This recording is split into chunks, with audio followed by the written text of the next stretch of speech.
Today, let's dive into creating wavy text in Canva. To begin, open any existing project where you want to apply this effect.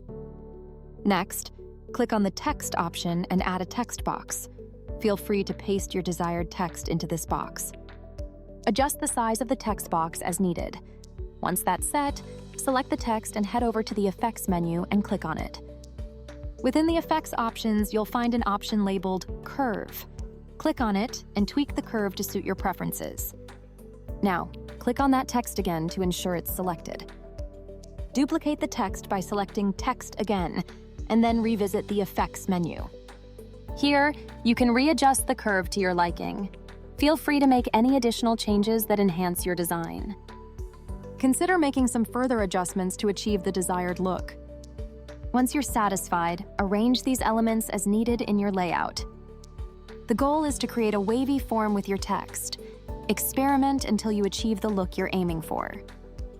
And there you have it, wavy text in Canva. Thank you for following along.